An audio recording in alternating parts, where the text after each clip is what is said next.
नमस्कार दोस्तों, आपका बहुत बहुत स्वागत है आज की हमारी इस क्लास में। इस क्लास में हम आपको बहुत महत्वपूर्ण इकोनॉमिक टर्मिनोलॉजी के बारे में बताने जा रहे हैं, क्योंकि ये जो टर्मिनोलॉजी है बहुत ही महत्वपूर्ण स्थान रखती है अर्थशास्त्र में। आप अर्थशास्त्र नहीं समझ सकते जब तक आप इसकी जो शब्दावली है उसको नहीं समझ पाएंगे। तो चलिए शुरू करते हैं इस क्लास को और अंत तक देखिएगा।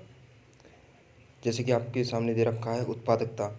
उत्पादकता का सीधा मतलब होता है प्रोडक्टिविटी, किसी चीज़ का उत्पादन। आप देख पा रहे हैं स्क्रीन पर इसका एनालिसिस दिया हुआ है कि श्रम या पूंजी की दक्षता में वृद्धि से उनकी उत्पादकता में, मतलब श्रम या पूंजी की दक्षता में वृद्धि से उनकी उत्पादकता में वृद्धि होती है। यह शब्द परिश्रम के आगत की उत्पादकता के संदर्भ में प्रयोग किया जाता है। परिश्रम के आगत, आगत का मतलब होता है उत्पादन सीधा सा। तो आप समझ गए होंगे। चलते हैं नेक्स्ट पर। नेक्स्ट आपको दे रखा है शब्दावली उपभोग समुच्चय, कंजप्शन बास्केट।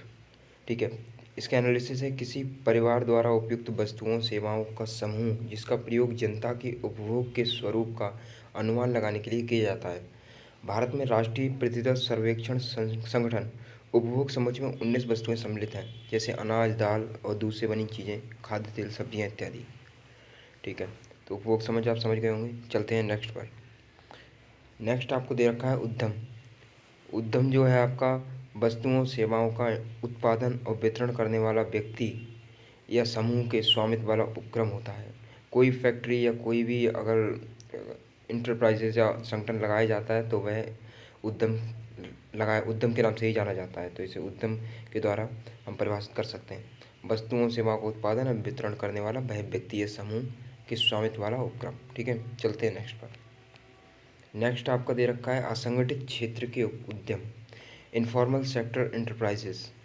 इसमें आपका सीधा सा मतलब है 10 से कम श्रमिकों की संख्या वाले निजी के उद्योग, यानी असंगठित क्षेत्र उन्हीं को हम बोल सकते हैं जिसमें 10 से कम श्रमिक होंगे और वह सिर्फ निजी उद्योग में आएगा, यानी कि प्राइवेट कोई भी कंपनी या कोई भी सेक्टर में कोई भी उत्पादन करने वाला और कोई भी फैक्ट्री या कुछ भी। ठीक है, आप समझ गए होंगे इसको। चलते हैं नेक्स्ट पर। यहाँ दे रखा है मदें, इनविजिबल आइटम्स। अब इनविजिबल आइटम्स के बारे में दिया हुआ है पर्यटन, जहाजरानी, वायु परिवहन, बीमा, बैंकिंग, वित्तीय सेवाएं, सरकारी अनुदान, ब्याज, लाभ और लाभांश आदि चालू खाते की मदें जो सामान्यतः वस्तु के रूप में दिखाई नहीं देती। ठीक है, यहाँ अदृश्य वस्तुएं कहा गया है। मदें उन्हीं को कहेंगे जो अदृश्य वस्तुएं हैं।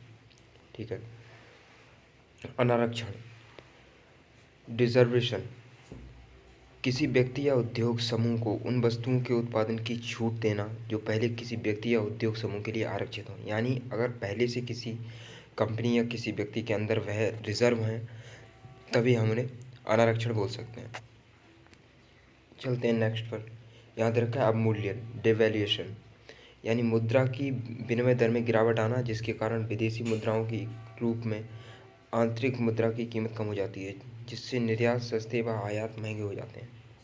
अवमूल्यन वही उसी को कहेंगे मुद्रा की विनिमय दर में गिरावट, जिसके कारण विदेशी मुद्राओं की इकाइयों के रूप में आंतरिक मुद्रा की कीमत कम और निर्यात सस्ते व आयात महंगे हो जाते हैं।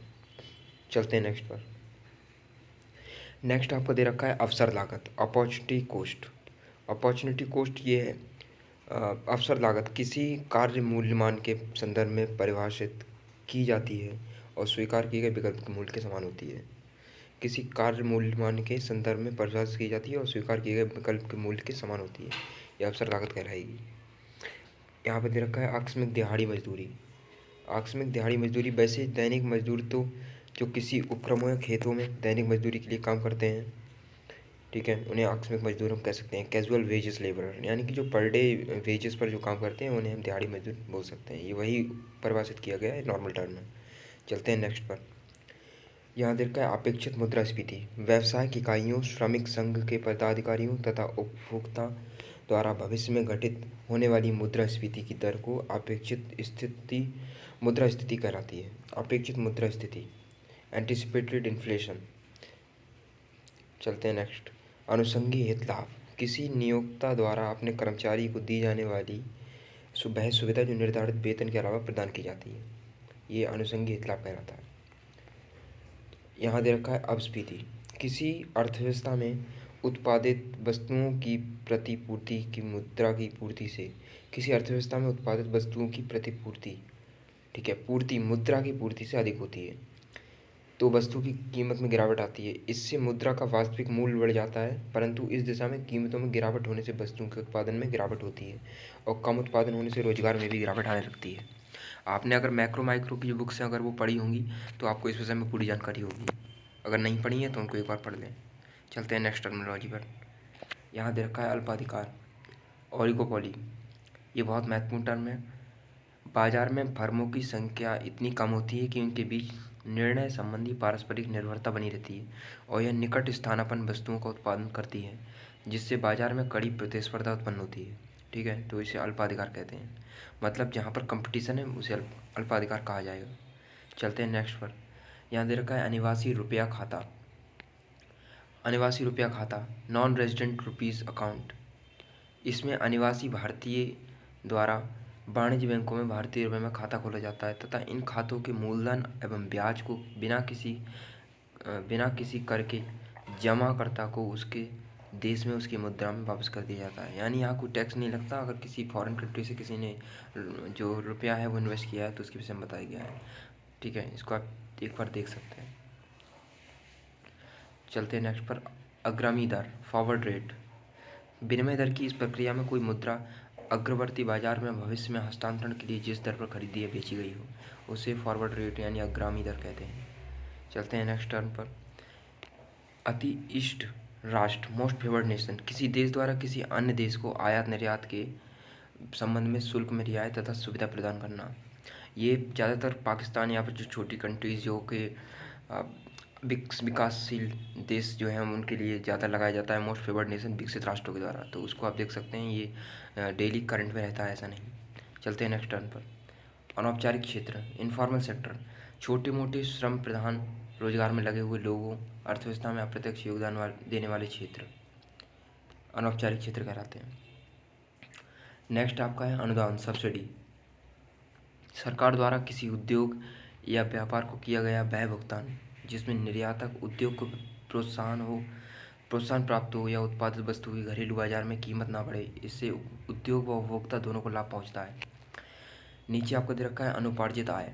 चालू वर्ष में प्राप्त व्यक्ति आय जिसका चालू वर्ष से कोई संबंध नहीं होता उसे अनुपार्जित आय अर्न इनकम बोलते हैं। चलते हैं नेक्स्ट पर। नेक्स्ट आपका है अनुसूचित व्यापारिक बैंक, शेड्यूल्ड कमर्शियल बैंक। कुछ विशेष शर्तों के अधीन रिजर्व बैंक की दूसरी अनुसूची में शामिल वाणिज्य बैंक। कुछ विशेष शर्तें होती हैं उसके अधीन जो आरबीआई यानी रिजर्व बैंक है वो कोई भी हो सकता है, दूसरी अनुसूची में शामिल जो वाणिज्य बैंक है वह भी हो सकते हैं। नीचे दे रखा है अग्रणी बैंक, लीड बैंक। इस व्यवस्था की शुरुआत 1969 में की गई। इसके तहत प्रत्येक जिले में किसी एक वाणिज्य बैंक को विशिष्ट कार्यक्रमों के संचालन विकास कार्य के लिए ऋण प्रदान करना वित्तीय संस्थाओं के भी समन्वयकार सौंपा जाता है। नाबार्ड भी हम बोल सकते हैं एक ऋण प्रदान करने वाला बैंक है, कॉरपोरेट सेक्टर के लिए जान सकते हैं। अब चलते हैं नीचे। यहाँ पर दे रखा है आंतरिक अर्थव्यवस्था का एकीकरण, इंटीग्रेशन ऑफ डोमेस्टिक इकोनॉमी। वैसी सरकारी नीति का निर्माण करना जिसने अन्य देशों के साथ स्वतंत्र व्यापार और निवेश में वृद्धि हो सके तथा देशों की व्यवस्था विश्व के संबंध में निर्भरता एवं एकता के साथ जुड़ सके, आंतरिक अर्थव्यवस्था का एकीकरण कहलाता है। नीचे आपको दे रखा आयात प्रतिस्थापन, इम्पोर्ट सब्सटीट्यूशन। सरकार द्वारा आयात को नियंत्रित करने के लिए आयात शुल्क में वृद्धि तथा अन्य उपाय किए जाते हैं। जो आयात का शुल्क है, ठीक है, इम्पोर्ट, जिस पर विदेशों से प्राप्त वस्तुओं का स्थान स्वदेश निर्मित वस्तुएं ले सकें। ठीक है, विदेशों से जो वस्तुएं होती हैं आयात इम्पोर्ट या एक्सपोर्ट होती हैं उसमें जो स्वदेश निर्मित वस्तुएं होती हैं उनमें आदान प्रदान होता है, इसे आयात प्रतिस्थापन कहा जाता है। चलते हैं नेक्स्ट टर्म पर। यहाँ पर दे रखा है अतिरिक्त budget, surplus budget. Surplus budget वह होता है जिसमें ऐसा बजट जिसमें सरकार द्वारा प्राप्त आय उसकी व्यय से अधिक होती है। मतलब जो प्राप्ति हुई है वह उनके खर्च से ज़्यादा है। ठीक है, तो बहुत ही सिंपल है, ये अतिरिक्त बजट कहलाता है। जब तक आपको इनका मीनिंग नहीं पता होगा आप अर्थशास्त्र में आप उसकी टर्मिनोलॉजी के बिना उसकी लैंग्वेज को नहीं समझ पाएंगे। चलते हैं नेक्स्ट पर, अनुपातिक कर। ठीक है, प्रोपोर्शनेट टैक्स, एक निश्चित दर से लिया जाने वाला कर जिसकी दर में कराधान व घटने व बढ़ने में कोई परिवर्तन नहीं होता, एक निश्चित दर। ठीक है, सर्टेन रेट जो है वह बताया गया है यहाँ पे, जो प्रोपोर्शनेट टैक्स कहलाता है, अनुपातिक कर। चलते हैं नेक्स्ट पर, आर्थिक समृद्धि। किसी देश की अर्थव्यवस्था की उत्पादन क्षमता एवं राष्ट्रीय आय में वृद्धि, आर्थिक समृद्धि बताई जाती है, ये कहलाती है। यहाँ पर नीचे दे रखा है आकस्मिक निधि, कॉन्टीजेंसी फंड। भारतीय संविधान के अनुच्छेद 257 के अनुसार संसद द्वारा गठित एक निधि, राष्ट्रपति की अनुमति से इसका उपयोग आकस्मिक घटनाओं के लिए किया जाता है। अभी कोविड का चल रहा है तो इसमें इस आकस्मिक निधि का यूज़ किया गया होगा हालांकि। चलते हैं नेक्स्ट टर्म पर। Operation twist. ऑपरेशन ट्विस्ट यहाँ पर दिया हुआ है। इसमें अमेरिकी केंद्रीय बैंक द्वारा शुरू की गई ऐसी योजना जिसके तहत अर्थव्यवस्था को बढ़ावा देने के लिए दीर्घकालिक ब्याज दरों में कमी करना ऑपरेशन ट्विस्ट कहलाता है। ऑफर डॉक्यूमेंट, किसी कंपनी के पंजीकरण अधिकारी तथा स्टॉक एक्सचेंज के पास जमा वैसी विवरण पुस्तिका जिसमें पब्लिक इशू के लिए जारी करने वाले सभी सूचना उपलब्ध होती है। ठीक है, चलते हैं नेक्स्ट टर्म पर। उत्पादन फलन, प्रोडक्शन फंक्शन, किसी वस्तु का उत्पादन के साधनों, पूंजी, श्रम, तकनीक, भूमि, उद्यमी के प्रयोग का परिणाम होता है और इन साधनों की मात्रा के बीच जो तकनीकी फलनात्मक संबंध होता है उसे उत्पादन फलन कहते हैं। नेक्स्ट टर्म पर चलते हैं। एकाधिकारी तथा प्रतिबंध कार्य व्यापार अधिनियम। इस अधिनियम को व्यापारियों के एकाधिकार तथा अन्य जनहित बाधक व्यवहारिक प्रविष्टियों का नियमन करने के लिए लागू किया गया था।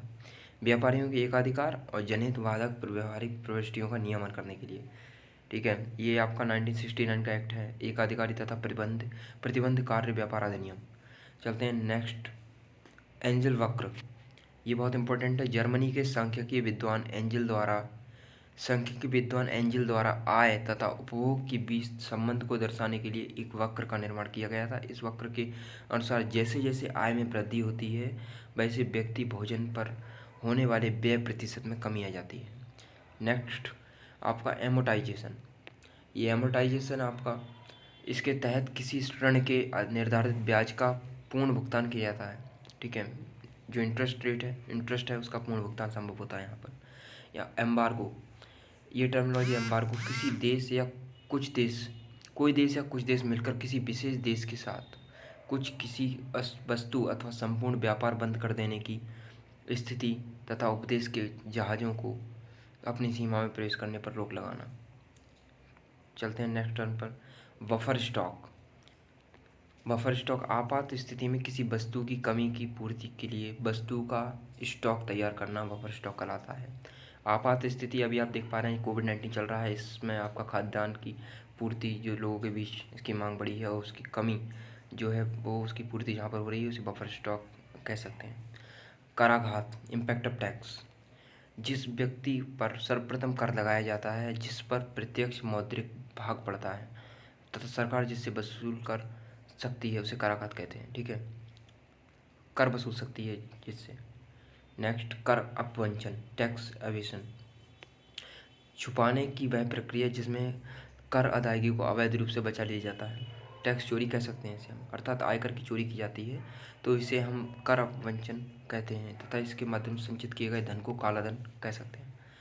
नेक्स्ट आपका है प्लास्टिक मनी, विभिन्न संस्थानों एवं कंपनियों द्वारा जारी किए गए डेबिट कार्ड इत्यादि वाले प्रकार के प्लास्टिक कार्ड जिनका प्रयोग मुद्रा के कार्यों के रूप में हो सके प्लास्टिक मनी कहलाती है।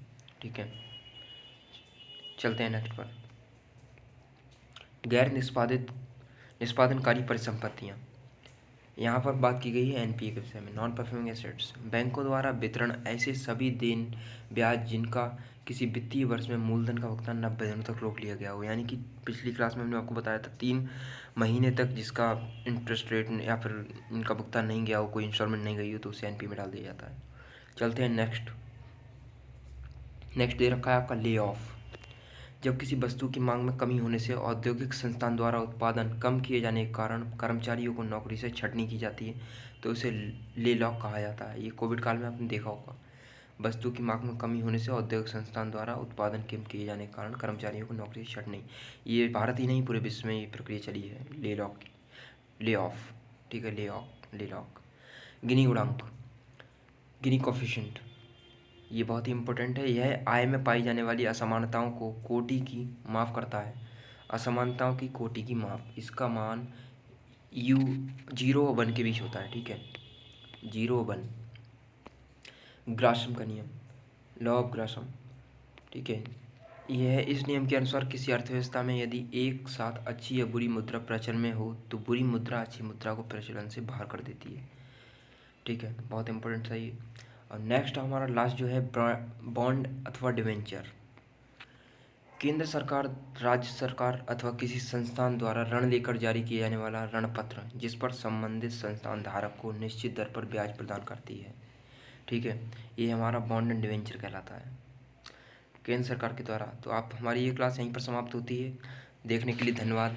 हमारे इस चैनल को लाइक करें, सब्सक्राइब करें और कमेंट करना ना भूलें। आगे और भी आपको अच्छी अच्छी क्लास इस तरह की मिलती रहेंगी, ठीक है। धन्यवाद।